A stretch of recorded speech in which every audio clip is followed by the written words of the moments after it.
My name is Chloe. I'm in my late 30s, and for most of my adult life, I've been the kind of woman people describe as steady, dependable, calm, the one who listens more than she speaks. I work in a profession where accuracy matters more than volume, where details are handled quietly and outcomes are measured over time, not announced. Because of that, people often assume they know exactly who I am. They think I'm soft, or naive, or simply background. I've learned that when you don't announce your strength, others are very comfortable deciding you don't have any. This story isn't about revenge.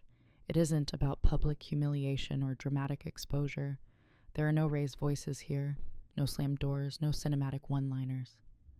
What I'm sharing is a record of something much quieter, how clarity arrives when you stop explaining yourself, how power shifts when you stop reacting, and how dignity can be reclaimed without ever demanding it. I found out my spouse was secretly bankrupt before we married. But what unfolded afterward was not dramatic in the way people expect.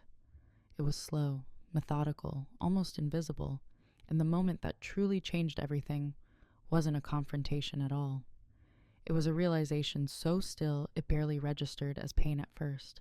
There's a line I'll come back to later, one that still sits heavy in my chest when I say it out loud.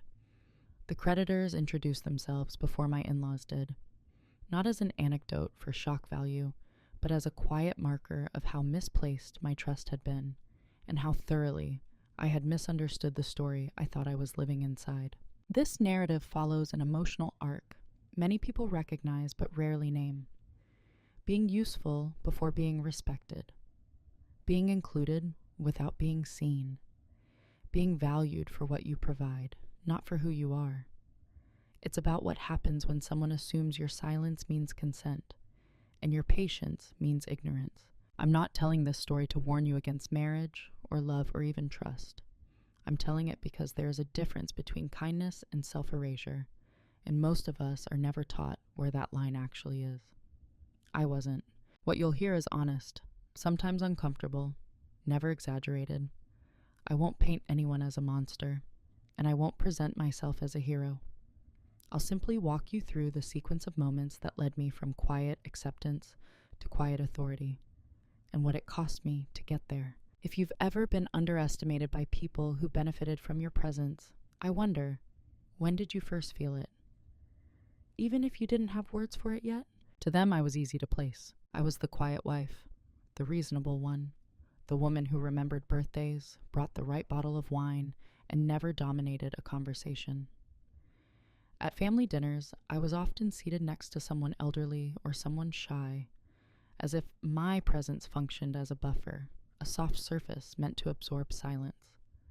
People thanked me for being low maintenance, a phrase delivered like a compliment, but shaped suspiciously like an expectation. I didn't interrupt, I didn't perform, I didn't correct people when they were wrong about me, so they filled in the blanks themselves. In my husband's family, roles were assigned early and rarely revised.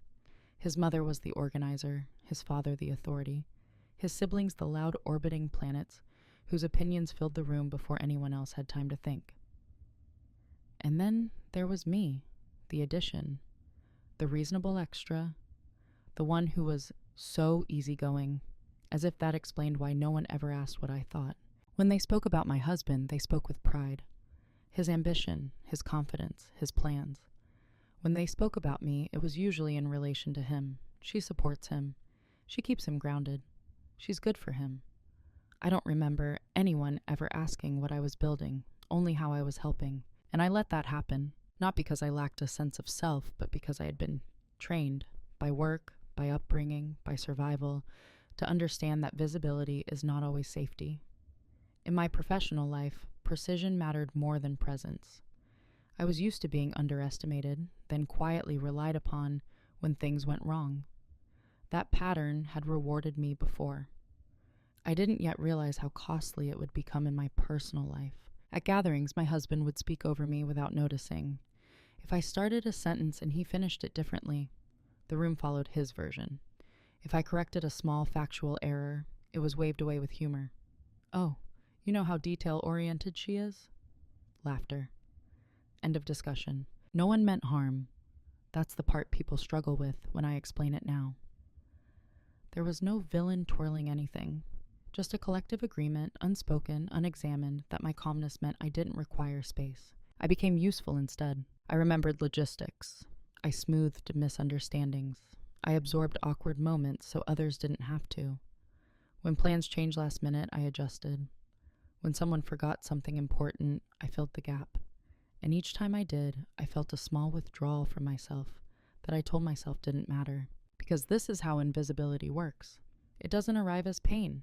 It arrives as convenience. What I didn't realize then was how closely they were watching me. Not for who I was, but for how much I could carry without complaint.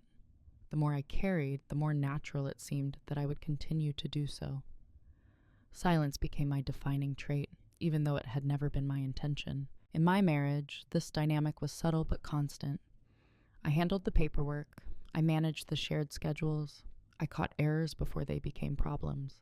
My husband trusted me completely with details, and I mistook that trust for partnership. I thought competence was being recognized, when in fact it was being outsourced. When decisions were discussed, they were often already made. When concerns arose, they were framed as overthinking. "You worry too much," he'd say, smiling, as if that explained why I should stop asking questions. And because there was no obvious crisis, I convinced myself this was simply what adulthood looked like. Compromise, patience, maturity. From the outside, I looked fortunate. Stable marriage, respectable career, no visible conflict. People told me how lucky I was, how calm my life seemed. I smiled and agreed, because there was nothing concrete I could point to and say, "This is wrong." But inside, there was a growing awareness that I existed in their lives as an assumption, not a participant. I was the person they counted on, not to disrupt the story they were telling themselves. And at the time, I believed that if I stayed steady long enough, I would eventually be seen. I didn't yet understand that being seen was never part of the arrangement. The first moment didn't announce itself as important. That's what made it dangerous. It happened on an ordinary afternoon, the kind that blends into the long hallway of married life without leaving a mark. We were sitting at the kitchen table, paper spread out between us. Nothing dramatic, just routine documents, the kind adults accumulate without noticing.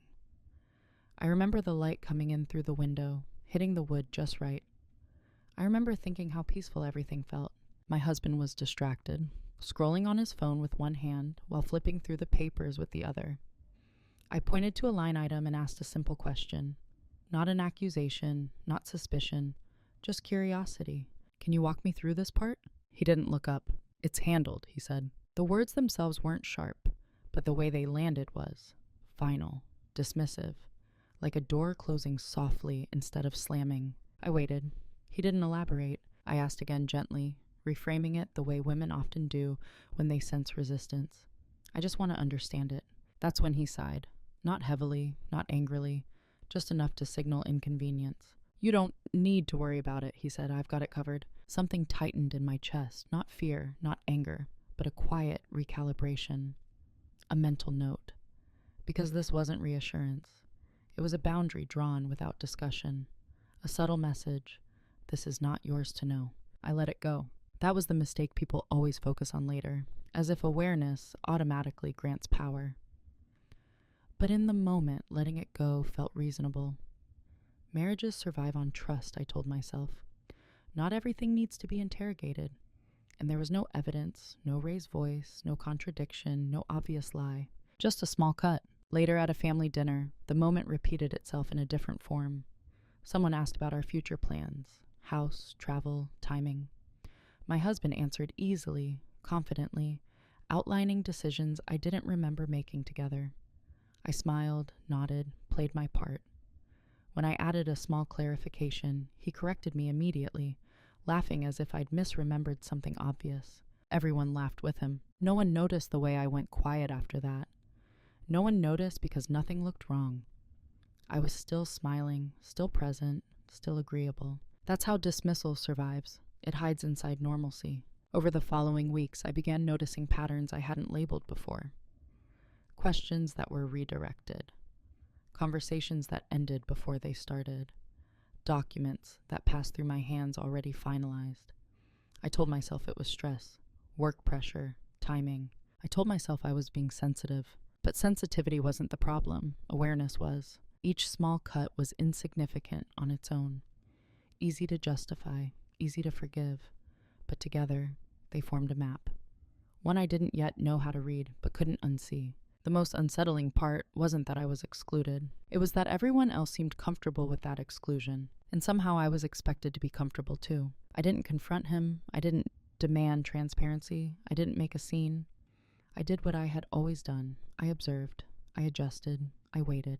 Because something in me understood even then that reacting too soon would only teach them how to manage me better. So I stayed quiet, and I started remembering everything. What happens after the first small cut isn't outrage. It's adjustment. I didn't wake up the next morning suddenly alert, suddenly strategic. I woke up and made coffee. I went to work. I answered emails. Life continued. And because it continued, my mind worked hard to make what I had felt fit inside something manageable. That's how normalization begins. Not with denial, but with interpretation. I told myself my husband was under pressure, that his tone had been about efficiency, not secrecy, that families exaggerate roles at the dinner table, and I was reading too much into it. I reminded myself of all the ways he relied on me. Surely that counted as respect. So when it happened again, I was ready with explanations. When I asked about a financial account and he said, "It's boring stuff. You wouldn't want to get into it," I smiled and let the comment float past me.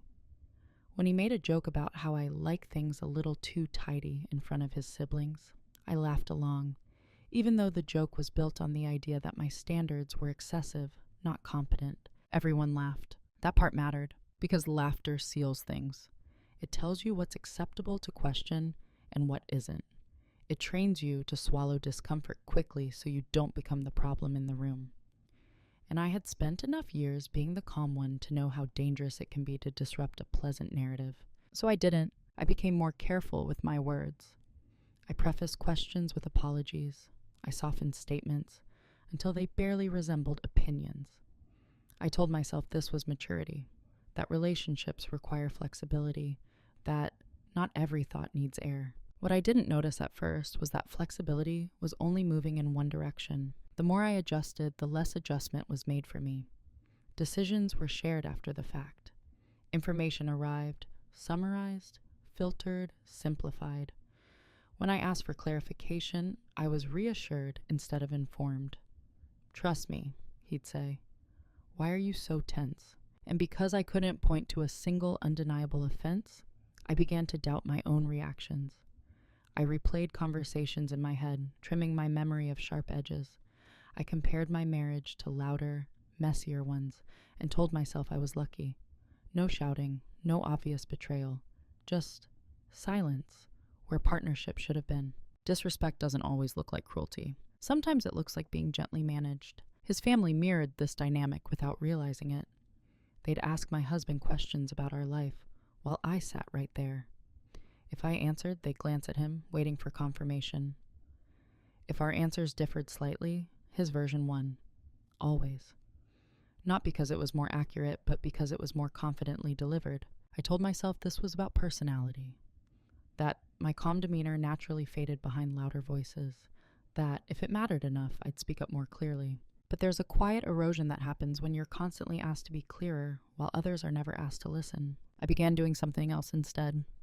I began observing without engaging. I noticed how often my husband used certainty as a shield, how rarely he offered specifics, how questions made him impatient, not thoughtful. I noticed how often he redirected conversations away from details, how often he framed my curiosity as anxiety. And I noticed something more unsettling. The fewer questions I asked, the more relaxed he became. That should have been comforting. Instead, it made me feel like I was being rewarded for absence. Like peace was conditional on my silence. And once I saw that, I couldn't unsee it. Still, I didn't confront him, because confrontation in a dynamic like this requires shared reality. And I was starting to understand that we did not have one. What I experienced as exclusion, he experienced as efficiency. What I felt as erasure, he called harmony. So I did what many women do when directness feels unsafe. I internalized it. I told myself I didn't need to know everything, that love didn't require transparency in all areas, that I was being controlling for wanting clarity.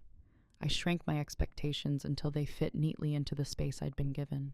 From the outside, I was thriving in the role assigned to me. Calm wife, supportive presence, no friction. Inside, something was hardening, not into anger, but into precision. Because while I was learning to stay quiet, I was also learning to pay attention.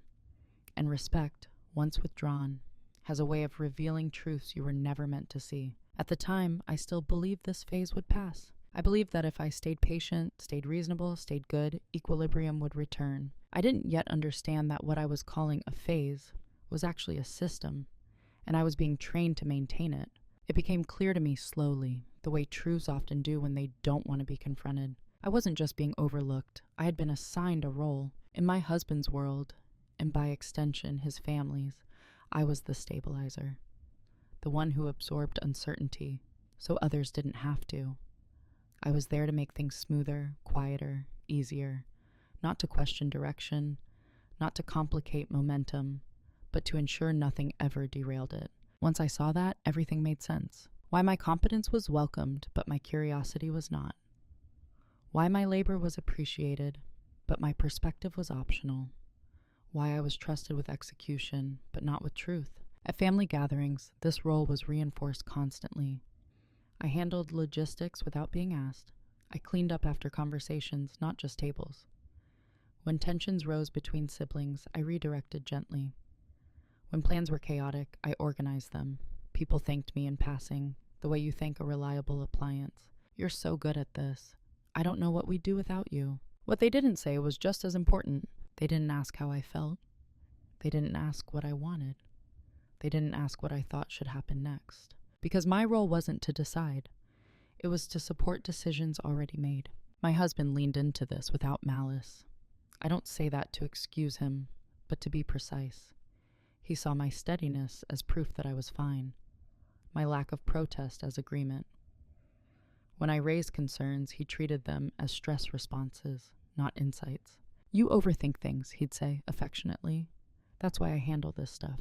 It was framed as care, protection, efficiency. But protection that excludes you from reality isn't protection at all. It's containment. And I let it happen because the alternative felt like becoming difficult, disruptive, the woman who makes things complicated. I had been taught implicitly, persistently, that being reasonable was safer than being right. So I played my part well. I managed our household. I adjusted my schedule to his. I smoothed over inconsistencies without asking why they existed. When paperwork crossed my desk already finalized, I signed where I was told. When conversations ended before they began, I told myself they weren't necessary. I was useful, I was reliable, I was invisible. The most dangerous thing about this role was how rewarded it was. There was no punishment, no overt dismissal, just appreciation that stopped exactly where my agency would have begun. And the more smoothly things ran, the more convinced everyone became that this arrangement worked. For them. For me, something was shifting. I started noticing the language used around me. How often people spoke about me instead of to me. How often my presence was assumed rather than acknowledged. How easily decisions were justified by my supposed flexibility. Chloe doesn't mind. She's easy. She'll understand. Those phrases landed with increasing weight because they weren't observations. They were permissions. The realization that hurt the most wasn't that my husband had placed me in this role. It was that I had helped him do it. Not consciously, not willingly, but through years of prioritizing peace over clarity, harmony over truth.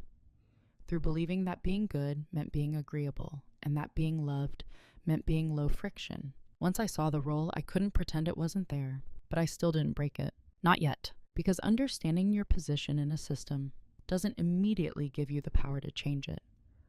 Especially when that system depends on you believing that leaving your role would cause unnecessary damage. So I stayed. I watched, and I began asking a different question. Not out loud, not to anyone else, but to myself. What would happen if I stopped being who they needed me to be? The shift didn't come during an argument. There was no raised voice, no accusation, no dramatic discovery. It came on a weekday morning, ordinary enough that I almost missed it. I was standing in line at a coffee shop near my office, scrolling through my phone, half thinking about a meeting I had later that day. An unfamiliar email notification appeared. At first, I assumed it was spam. The subject line was impersonal, formal, slightly out of place among newsletters and work updates. I almost deleted it without opening it. Almost. Something about the sender's name stopped me. It was a financial services firm I didn't recognize, but it was addressed to my home address, to us, not just to my husband. I didn't panic. That surprised me. There was no surge of adrenaline, no immediate fear, just a stillness, the kind that arrives when your mind is bracing for something it has already half accepted. I opened the email. It was brief, courteous, carefully worded. A request to confirm receipt of prior correspondence. A reference number. No accusations, no details. But it shouldn't have existed. By the time I reached the counter, ordered my coffee, and stepped aside, something in me had reorganized itself. Not into conclusions, into readiness. I didn't text my husband. I didn't forward the message. I didn't ask questions. I saved it. Later that day, I went home and checked the mail more carefully than usual. There it was. A letter with the same logo, same tone, same assumption of familiarity that I did not share. This wasn't a mistake. This wasn't a one-off. And suddenly, the memory that surfaced wasn't fear. It was recognition. The small cuts, the closed doors, the irritation at my questions, the confidence without specifics, the way finances had slowly been moved out of my field of vision while still being anchored to my responsibility. I sat at the kitchen table and read the letter twice. Still calm, still quiet, but something had changed. I didn't confront him when he came home. I didn't mention the letter. I watched him move through the evening with practiced normalcy, talking about his day, asking about mine, making plans. He looked relaxed, comfortable. That, more than anything, told me I was standing on the edge of something important. If there had been nothing to hide, there would have been no reason to manage my access to information so carefully. The realization didn't hurt the way betrayals in movies hurt. It didn't knock the wind out of me. It sharpened me. I understood then that whatever this was, it wasn't new. It had been unfolding quietly, protected by my trust and enabled by my silence. And the reason it had survived was because it had never been forced into the light. I felt a strange sense of gratitude in that moment. Not for the situation, but for the clarity. Because clarity doesn't shout, it settles. That night, after my husband went to sleep, I opened my laptop. Not to search wildly, not to spiral, just to look, methodically, carefully, the way I do when something matters. I didn't yet know what I would find, but I knew one thing with certainty. I would not ask questions I was prepared to be lied to about. From that moment on, my silence was no longer reflexive. It was intentional. Silence feels different when it's chosen. Before, my quiet had been reactive, a way to keep peace, to avoid friction, to maintain the image of stability everyone seemed to depend on. Now it was deliberate, purposeful. I wasn't withholding out of fear. I was holding space for understanding. The next few days unfolded like any other. Breakfast conversations, work schedules, casual comments about future plans. My husband didn't change his behavior, and that told me something important. Whatever was happening, he believed it was contained, managed, invisible. So I matched that calm. I stopped asking clarifying questions entirely. I didn't circle back to past conversations. I didn't reference the letter or the email. And almost immediately, the atmosphere shifted in a way only someone attuned to subtle dynamics would notice. He relaxed. The absence of inquiry reassured him more than any expression of trust ever had. He became warmer, more present, more generous with affection. He talked more freely, not about specifics, but about ideas, plans, abstractions. He spoke as someone unburdened. That contrast confirmed what I needed to know. My questions had never been the problem. Accountability had. At work, I moved through my days with a sharpened awareness. I didn't share what I was processing with colleagues or friends, not because I was ashamed, but because I wasn't ready for noise. Opinions too early can blur edges that need to stay sharp. Instead, I did what I always do when faced with complexity. I gathered information, not aggressively, not obsessively, quietly. I reviewed documents I already had access to. I noted inconsistencies in timelines, amounts, references. I resisted the urge to jump ahead emotionally. Emotion would come later. For now, accuracy mattered more. At home, I became even more efficient in the role everyone expected me to play. Meals were prepared, schedules ran smoothly, family interactions remained warm. If anything, I appeared more agreeable than before. No one questioned it. That's the paradox of invisibility. When you finally stop resisting it, people assume you've accepted your place. And that assumption creates opportunity. My husband began making small, careless disclosures, not facts, assumptions. Statements that revealed how he believed things were structured, what he thought I knew, what he thought I didn't need to know. Each one was a data point. I wrote nothing down yet. I held everything in my head, letting patterns form. I listened more than I ever had before. And because I wasn't reacting, people stopped guarding themselves around me. Silence, when misinterpreted as submission, disarms people. There were moments when the weight of what I was learning pressed against my chest. Late at night, lying beside someone who was unknowingly revealing the architecture of a secret that involved me more than anyone else.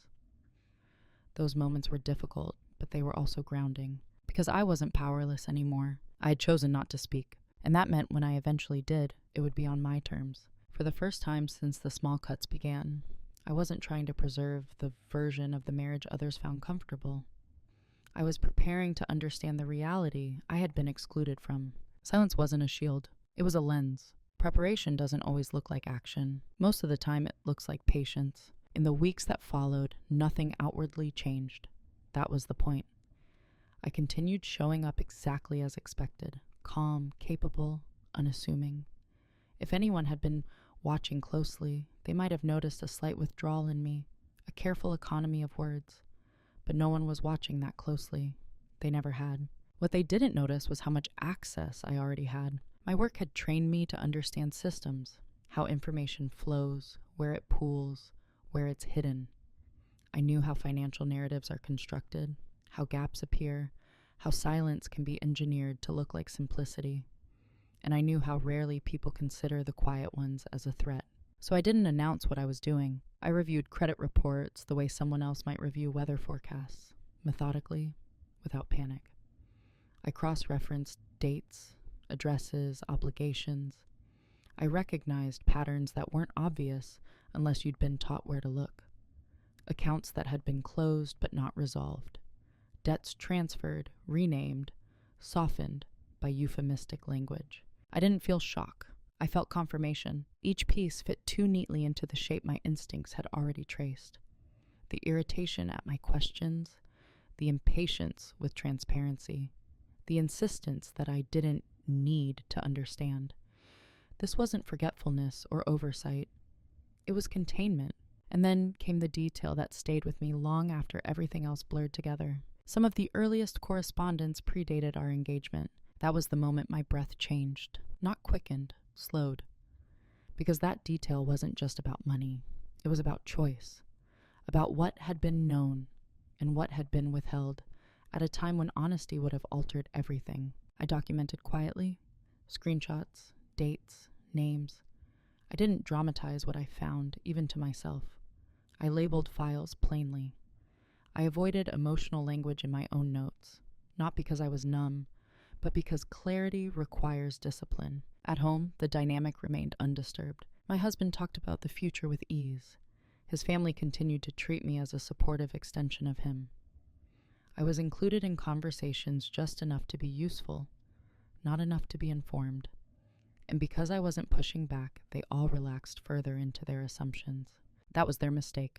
People underestimate how much the invisible see. I noticed how often finances were discussed in abstractions around me, how numbers were rounded, timelines blurred, how responsibility was framed as something already handled, already resolved. The story they told themselves was smooth, polished, incomplete. I didn't interrupt. I learned. There were nights when I closed my laptop and sat in the dark, letting the weight of it settle. Not grief, yet. Something closer to recalibration, the understanding that the life I thought I was building had been constructed on selective truth. But I didn't rush to resolve that understanding, because once you see the structure clearly, the next step isn't exposure, it's positioning. I began thinking in terms of outcomes, not emotions. What needed to be protected? What needed to be documented? What needed to remain untouched until the right moment? I consulted no one. I trusted my own judgment. They never noticed the shift because it didn't disrupt them. That's the quiet advantage of being underestimated. By the time anyone sensed that something had changed, the preparation was already complete. And I was no longer asking what was happening. I was deciding what would happen next. There is a moment when you're looking for the truth quietly, when the search stops feeling like investigation and starts feeling like confirmation. That moment arrived late one evening, long after the house had gone still. I was sitting alone at the dining table, laptop open, my notebook beside it. I wasn't chasing new information anymore. I was rereading what I already had, this time not as fragments, but as a whole. Dates aligned. Amounts echoed each other across institutions. Names repeated in patterns that were too consistent to ignore. And then there it was, the full shape of it. Not just debt, not just mismanagement, but insolvency, structured, negotiated, and deliberately kept out of my sight. Legal language softened it, but the reality underneath was unmistakable. This wasn't a temporary setback or a misunderstanding. It was a financial collapse that had been concealed long enough to be normalized. I didn't feel sick. I felt still, because the most important revelation wasn't about numbers.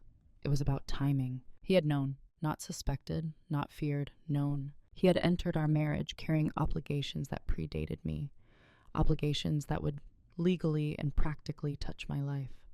And he had chosen not to tell me, not once, not partially, not even when we signed documents that bound our futures together. The creditors had records older than our wedding photos. That was when the line formed clearly in my mind, precise and cold in its truth. The creditors introduced themselves before my in-laws did. They knew my name, my address, my role, before his family ever bothered to ask who I was beyond his wife. Yeah. Before I was welcomed, I was already financially implicated. I closed the laptop. I didn't cry. I didn't pace. I didn't call anyone.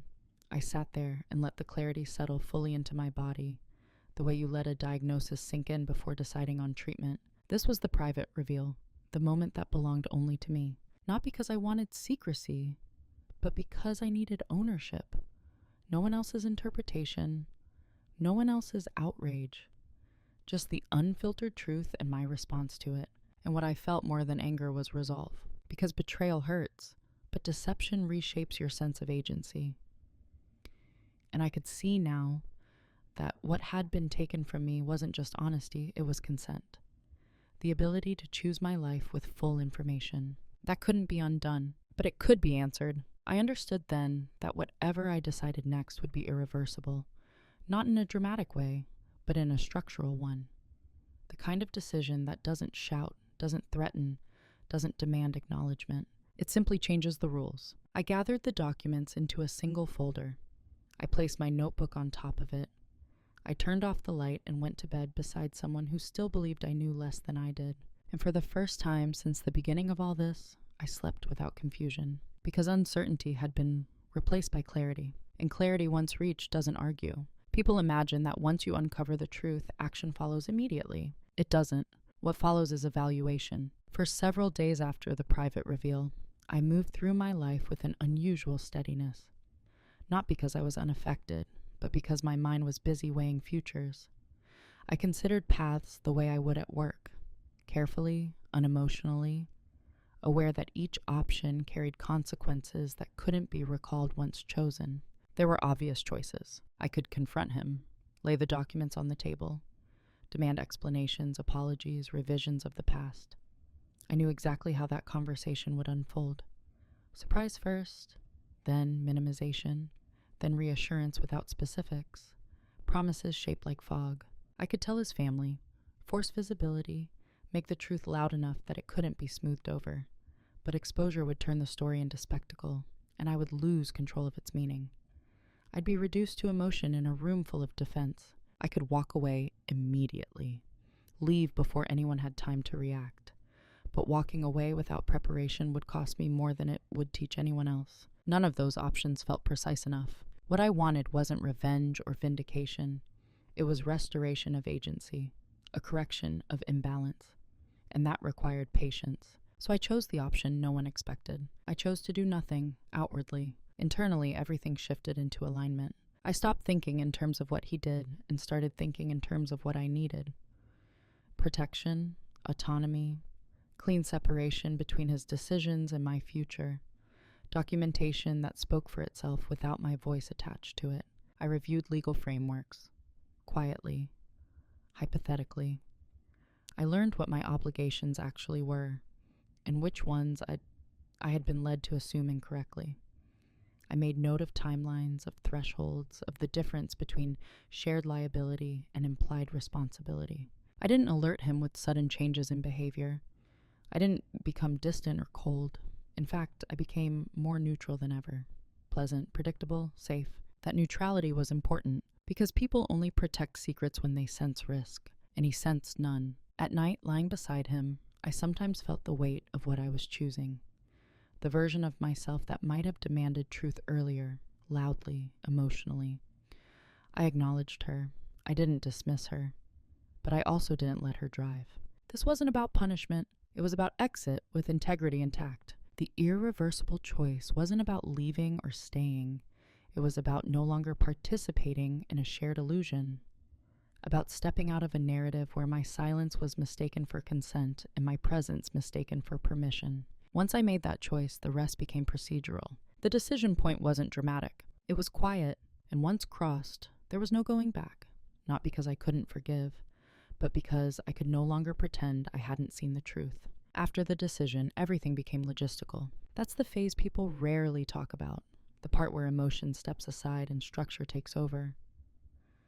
Where you don't feel powerful or brave or broken, you feel focused. I began with separation, not of bodies, but of systems. I reviewed every shared point of connection with the same care I used in my professional work. Accounts, authorizations, automatic decisions made in my name. I didn't rush. I didn't change everything at once. Sudden shifts invite scrutiny, and scrutiny invites interference. So I moved slowly. I redirected what needed to be redirected. I created boundaries where there had previously been assumptions. I asked neutral questions to external parties, never accusing, never explaining more than necessary.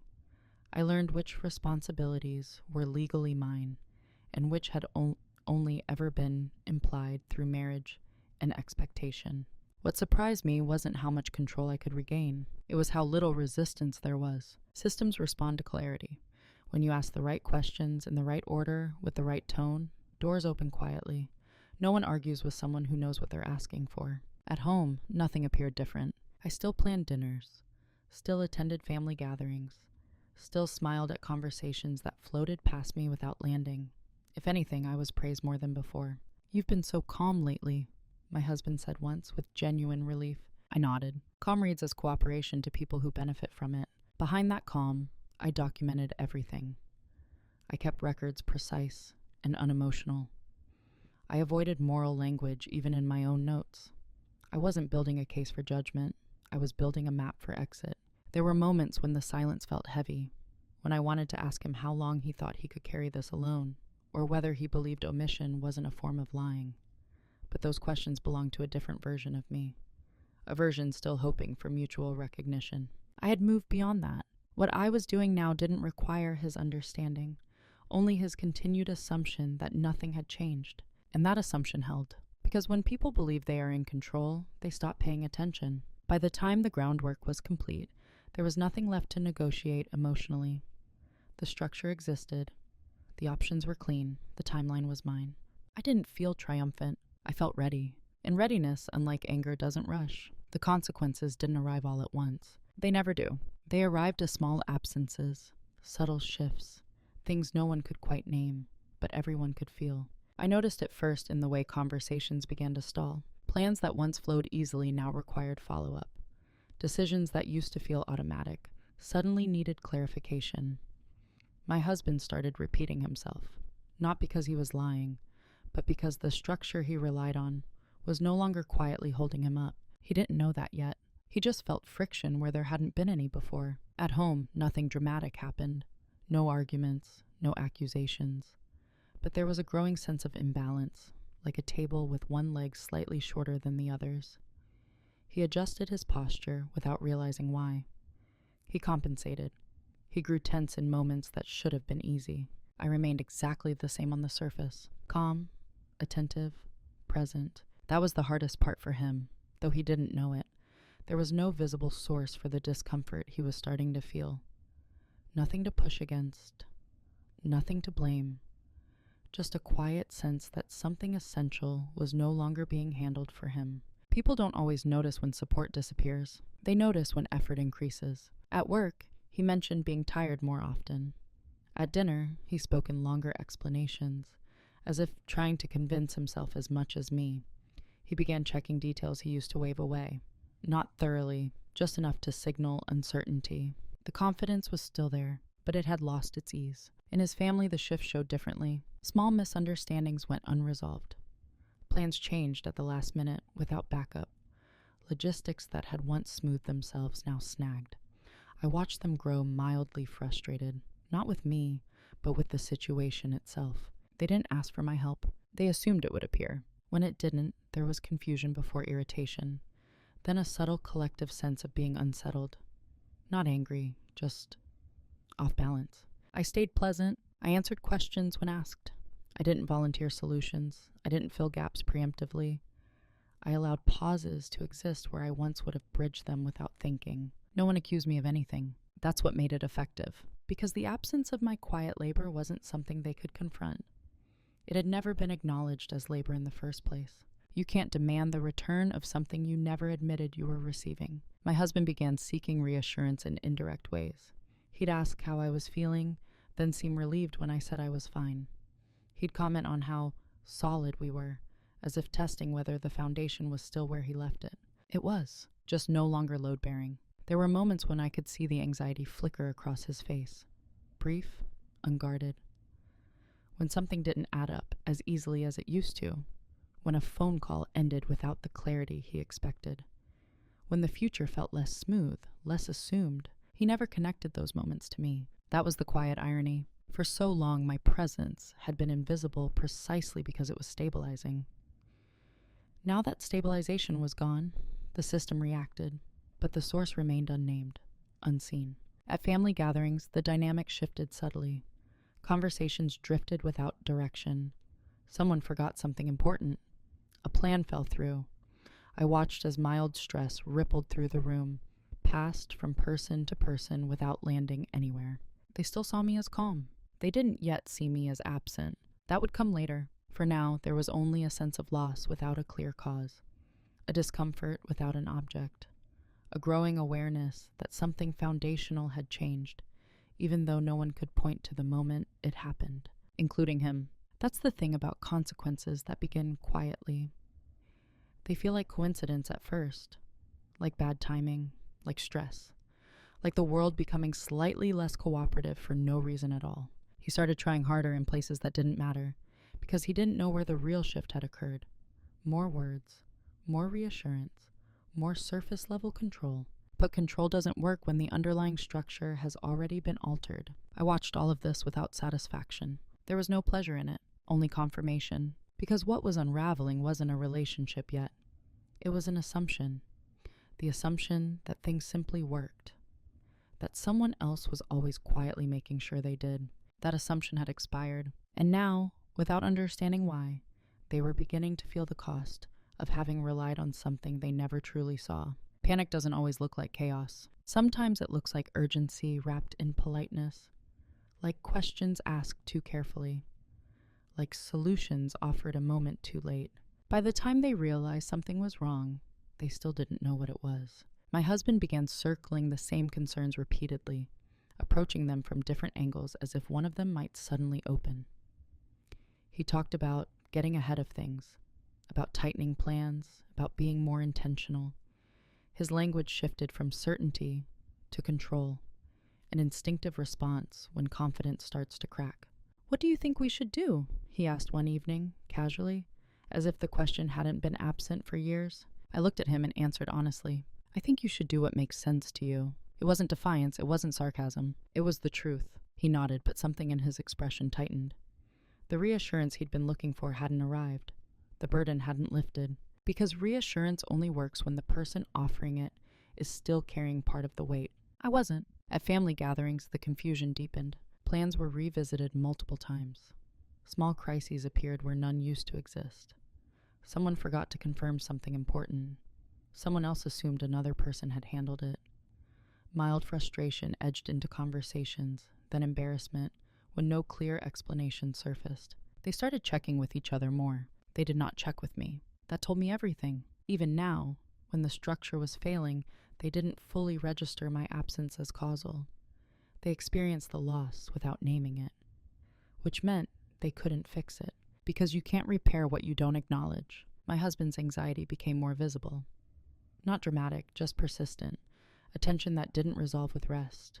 He began waking earlier, scrolling longer, pacing while on calls. He asked more questions but listened less carefully to the answers. He was searching for a lever, but the lever was gone. One night, he tried a different approach. "I feel like we're not as aligned as we used to be," he said carefully. "Did something change?" The question hovered between us, heavy with possibility. I met it with the same calm I'd learned to hold so well. "We're fine," I said. "Things just evolve." That was when I saw it. The moment he realized something had slipped past him. Not a detail. Control. His family reached out more often after that. Not directly asking for help, just checking in. Reconfirming plans, clarifying assumptions. Their tone carried a new edge of uncertainty, as if the ground beneath them had shifted and they were hoping it was temporary. I responded warmly, briefly, without overfunctioning. The gaps remained. That's when urgency crept in. My husband started talking about fixing things without defining what needed fixing. He proposed conversations, resets, fresh starts. He wanted to rewind to a moment before consequences had names, before discomfort had roots. But you can't reset a system once its assumptions have collapsed. The truth was, nothing was broken in a way that could be repaired with conversation. What had failed was trust. Not in an explosive way, but in a structural one. And structural failures don't respond to emotional appeals. They require redesign. He hadn't noticed when I stopped holding things together. He hadn't noticed when responsibility quietly returned to where it belonged. And now, faced with the weight of that return, he was scrambling to redistribute it. Too late. Not because I was punishing him, but because the window for mutual correction had closed the moment he chose concealment over honesty. By the time he felt the loss clearly enough to name it, the conditions that allowed repair no longer existed.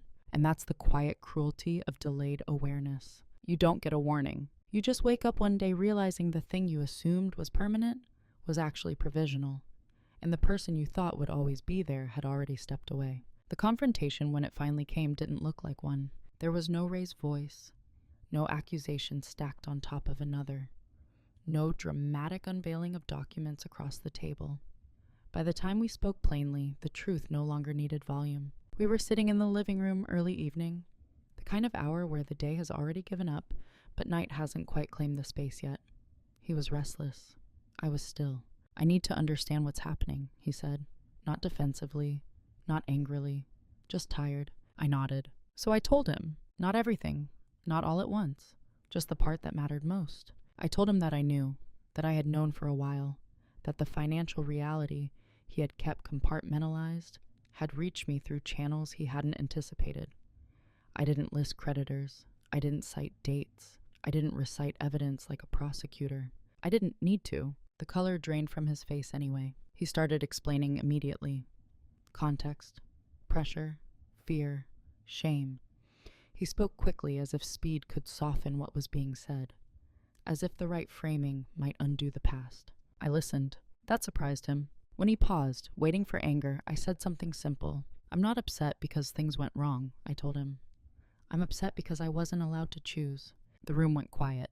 That sentence landed differently than anything else could have. Because it wasn't an accusation, it was a boundary. He tried again. Apologies this time. Promises, plans. A sudden willingness to share details he'd guarded for years. He spoke about fixing it together, about starting fresh, about transparency moving forward. I let him finish. Then I told him the part he hadn't considered. That conversation would have mattered before, I said. It doesn't now. He looked at me confused, not angry, disoriented. I explained calmly that my decisions had already been made, that I wasn't leaving in a rush or demanding anything in return, that I had simply stepped out of a system I hadn't consented to being part of. There was no threat in my voice, just finality. He asked if there was anything he could do, anything to change my mind.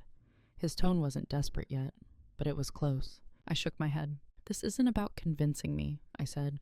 "It's about accepting that the version of me who needed reassurance doesn't exist anymore." Silence filled the space between us, heavy but not hostile. For the first time since I'd known him, he was seeing me clearly.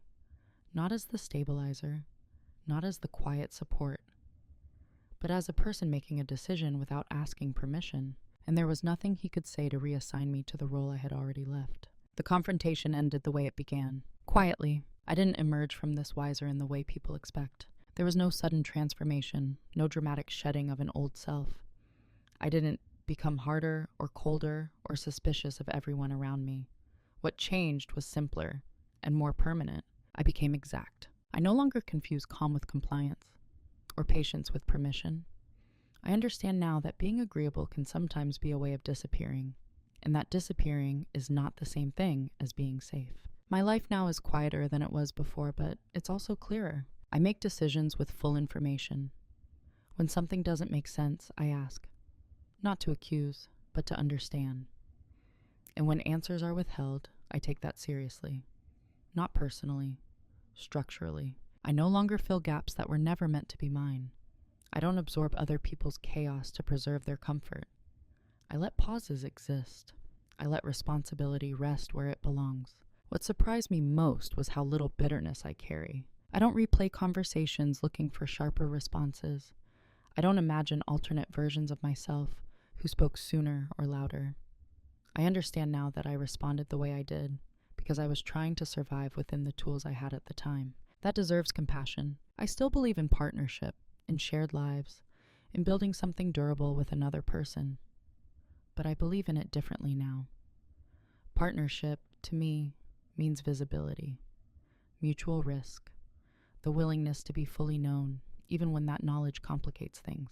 Without that, there is no intimacy, only management. People sometimes tell me I seem more grounded now, more self-possessed. They can't quite name what's different, only that my presence feels less flexible, less absorbent. I take that as a compliment, because flexibility without agency is just accommodation. And accommodation over time erases you. I haven't closed myself off.